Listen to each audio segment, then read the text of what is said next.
Perkenalkan, nama saya Hizkia Christian Syahan dari Prodi D4 TRPL dengan NIM 41424003. Di sini saya akan membuat video presentasi yang diberikan oleh Bapak Samuel Situmeang dari mata kuliah PSDW. Tujuan presentasi ini adalah agar mahasiswa dapat menjelaskan dekomposisi dalam pemikiran komputasional dengan benar, dan agar mahasiswa dapat memecahkan masalah yang kompleks menjadi serangkaian masalah yang lebih kecil dan lebih mudah untuk dikelola dengan benar. Di sini ada 4 pilar berpikir secara komputasional. Yang pertama, dekomposisi. Dekomposisi adalah memecahkan masalah atau sistem yang kompleks menjadi bagian-bagian yang lebih kecil dan lebih mudah untuk dikelola. Yang kedua, ada pengenalan pola yang berfokus pada pengidentifikasian, klarifikasi, dan analisis pola dalam masalah. Yang ketiga, ada abstraksi yang berfokus pada informasi penting saja dan mengabaikan detail yang tidak relevan. Yang keempat adalah algoritma yang mengembangkan solusi langkah demi langkah untuk masalah atau aturan yang harus diikuti untuk menyelesaikan masalah tersebut. Tapi di sini saya akan lebih membahas mengenai dekomposisi. Dalam dekomposisi kita akan menemukan sebuah identifikasi masalah, di mana setelah menyadari atau mendeteksi adanya sebuah masalah, langkah krusial berikutnya adalah mengidentifikasi secara tepat apa masalah yang sebenarnya. Deteksi masalah hanya menandai keberadaan suatu ketidaknormalan, sedangkan identifikasi adalah langkah mendasar untuk menentukan akar penyebabnya dan merumuskan solusi yang efektif. Untuk melakukan identifikasi masalah, di sini ada 3 langkah. Yang pertama adalah mengumpulkan informasi tentang masalah tersebut. Kita dapat melakukan sebuah observasi dan analisis. Yang kedua ada membandingkan informasi tersebut dengan informasi yang sudah kita ketahui, yang dinamakan dengan perbandingan. Yang ketiga adalah menarik kesimpulan tentang apa yang menyebabkan masalah tersebut. Nah, dalam identifikasi masalah ini seringkali tidak sekali dalam sekali percobaan kita dapat menemukan masalahnya, tetapi kita membutuhkan informasi yang lebih untuk benar-benar mengetahui dan mengerti tentang masalah tersebut. Di sini saya memberikan sebuah contoh mengenai motor mogok. Motor mogok, kita akan melakukan sebuah mengobservasi terlebih dahulu atau menganalisis.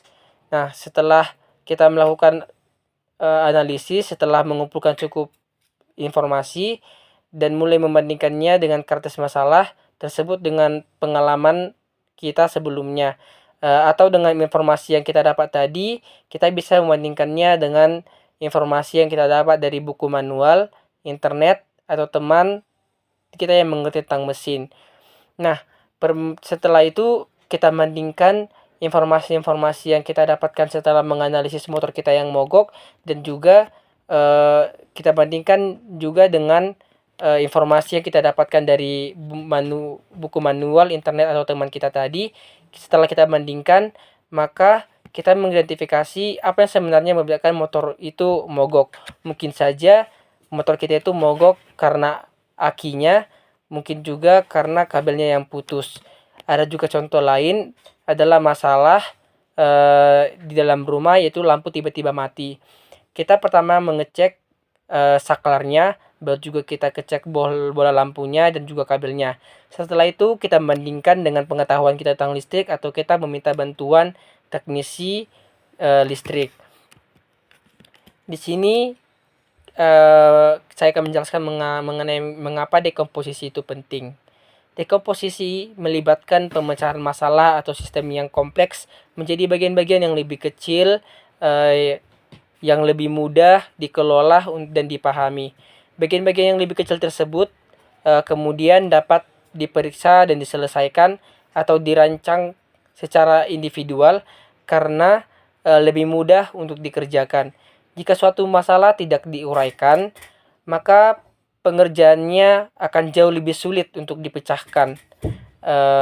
menghadapi masalah dan banyak tahap yang berbeda sekaligus itu lebih sulit daripada memecahkan masalah dari sejumlah masalah yang lebih kecil dan memecahkannya satu persatu. Membagi masalah menjadi bagian yang lebih kecil berarti bahwa setiap masalah yang lebih kecil dapat diperiksa secara lebih rinci. Jadi jika masalah itu kita pecah menjadi hal-hal yang lebih kecil, kita bisa fokus ke masalah tersebut dan langsung mendapatkan solusinya. Contohnya, saya di sini mengambil contoh pembuatan aplikasi web atau web application atau web mobile.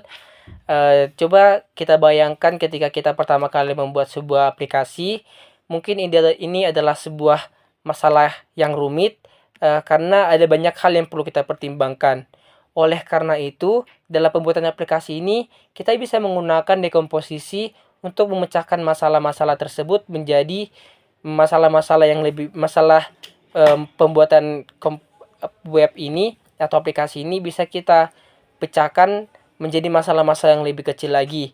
Contohnya dalam pembuatan aplikasi ini kita bisa pecahkan dulu masalahnya itu menjadi aplikasi apa yang pertama kali kita ingin buat, baru juga fitur-fitur apa yang ingin kita buat, tampilannya seperti apa, siapa sih target audiens kita nantinya, baru seperti apa tampilan grafik aplikasi kita ini, audio apa nanti yang kita gunakan, dan juga